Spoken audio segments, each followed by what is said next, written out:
El expresidente de Estados Unidos, Donald Trump, anunció este domingo que pretende pedir la recusación de la jueza de su futuro juicio en Washington, acusado de revertir las elecciones presidenciales de 2020 y favorecido del asalto al Capitolio en 2021. De ninguna manera puedo beneficiarme de un juicio justo con la jueza asignada a este ridículo caso de libertad de expresión y elecciones justas, tronó Trump, como es habitual en mayúsculas, en su red social Truth Social. Todo el mundo lo sabe, ella lo entendió. Vamos a pedir de inmediato que esta jueza sea recusada, con fundamentos muy sólidos y también un cambio del juicio fuera de Washington, expresó el expresidente, en relación a la magistrada federal Tanya Chutkan y al Tribunal Federal de la capital estadounidense. Chutkan, quien presidirá el caso que le valdrá a Trump su tercera y más grave acusación penal, es conocida por condenar duramente a los partidarios del exmandatario que participaron el 6 de enero de 2021 en la toma del Capitolio. La magistrada fue asignada al azar para supervisar este caso judicial histórico que involucra a Trump, imputado el 1 de agosto de conspiración contra el Estado en relación con sus intentos de revertir el resultado de las elecciones de noviembre de 2020. El ex vicepresidente Mike Pence, una figura clave en el caso, dijo este domingo que no se opondría a testificar contra Trump. No tengo planes de testificar, señaló inicialmente Pence a la cadena CNN. Pero mira, siempre cumpliremos con la ley, precisó el político de 64 años, que ahora compite contra su ex jefe por la nominación presidencial republicana.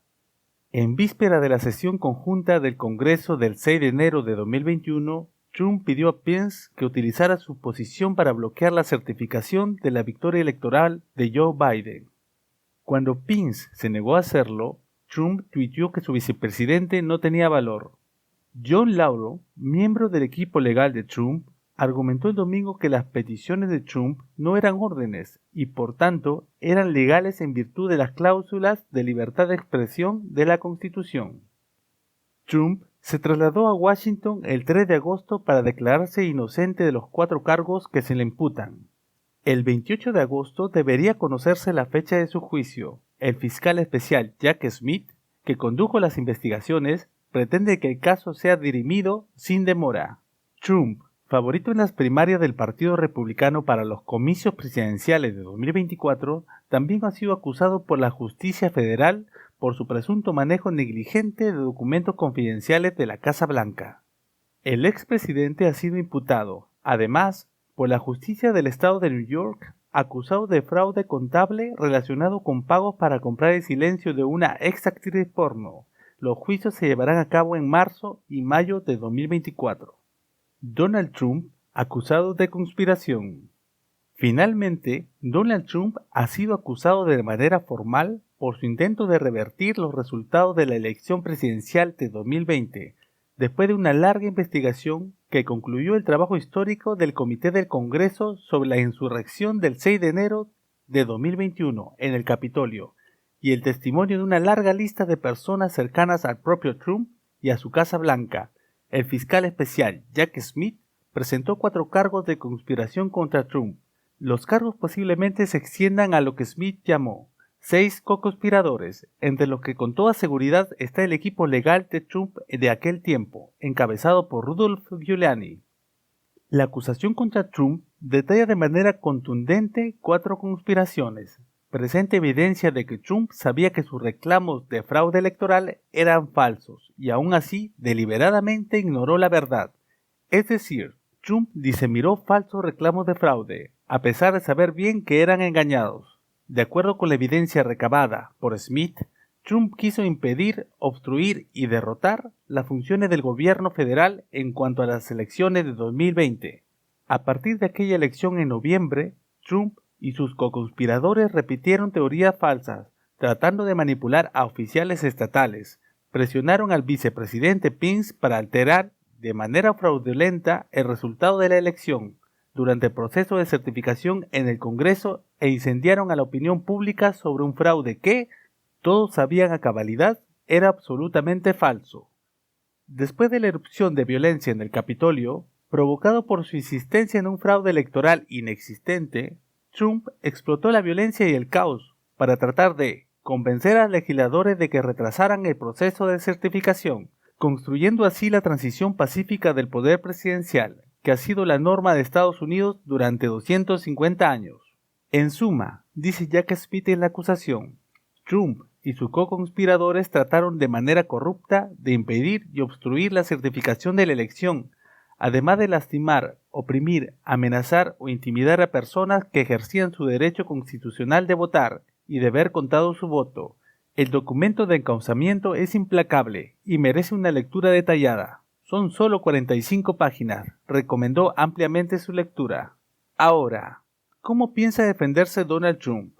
En los días posteriores a la acusación, el equipo de abogados de Trump, encabezado por John Laurer, ha explicado a grandes rasgos su estrategia.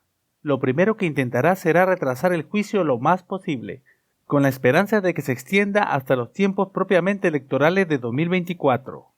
Esto es improbable, con lo mismo que los otros dos juicios que va a enfrentar Trump. Pero más allá de este intento probablemente infructuoso de dilatación, los abogados del expresidente de Estados Unidos tratarán de persuadir a la justicia de que Trump estaba solo ejerciendo su derecho inalienable a la libertad de expresión política. Dirán que tenía derecho a cuestionar públicamente los resultados de la elección, y castigarlo es imposible. En esto tienen razón.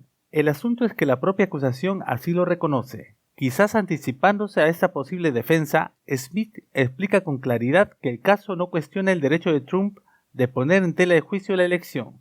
Se enfoca, en cambio, en los intentos específicos de Trump por revertir o alterar los resultados de la votación en los estados mediante manipulación y mentiras, además de los intentos inauditos del propio Trump y su equipo legal de convencer al ex vicepresidente Pence de impedir el proceso de certificación el 6 de enero, algo que el propio Pence ha denunciado una y otra vez como ilegal. Esto no tiene nada que ver con la libertad de expresión. Bill Barr, el republicano fiscal general de Trump, lo explicó claramente en una entrevista reciente en CNN. La libertad de expresión no te da derecho a participar en una conspiración fraudulenta, dijo Barr. Otros expertos legales concuerdan. Trump podría quejarse todo lo que quisiera del resultado de la elección, incluso sugerir fraude, pero dar el paso a conspirar para esperar los resultados, o el proceso de certificación de Joe Biden como presidente, eso es harina de otro costal.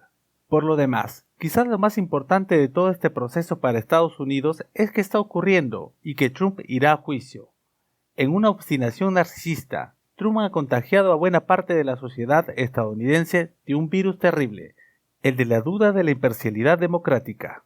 A pesar de que sabía que había perdido, Trump prefirió incendiar la democracia estadounidense que aceptar su derrota. Las consecuencias de esa decisión todavía podrían hundir más la estabilidad constitucional del país en el 2024 y más allá. Pero ahora, gracias al proceso legal, los estadounidenses tendrán la oportunidad de escuchar con todo detalle los pecados del hombre que fuera su presidente y ahora aspira a hacerlo de nuevo. No es poca cosa.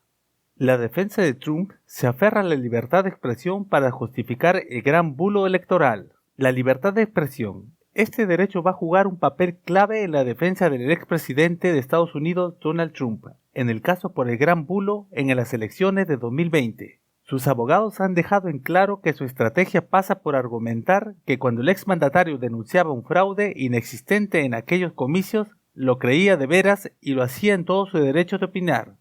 Y alegan que, cuando pedía a sus colaboradores y los funcionarios electorales alterar los resultados, no les presionaba, sino que expresaba una mera aspiración. John Laurer, uno de los abogados de Trump y su defensor de referencia en el caso de bulo electoral, era un hombre muy ocupado este domingo. Compareció para presentar el punto de vista de su cliente en las tertulias de todas las cadenas nacionales de televisión, y en todas fue dejando claves de su estrategia. Apelar a la primera enmienda de la Constitución, la que convierte el derecho a expresarse en algo sacrosanto. Cada cosa por la que se le ha imputado al presidente Trump tiene que ver con peticiones aspiracionales, pedir a las legislaturas estatales, pedir a los gobernadores, pedir a los funcionarios electorales estatales que hicieran lo correcto. De hecho, incluso las peticiones al vicepresidente Mike Pence estaban protegidas por la libertad de expresión, ha sostenido Laurer en su intervención en la cadena conservadora Fox News.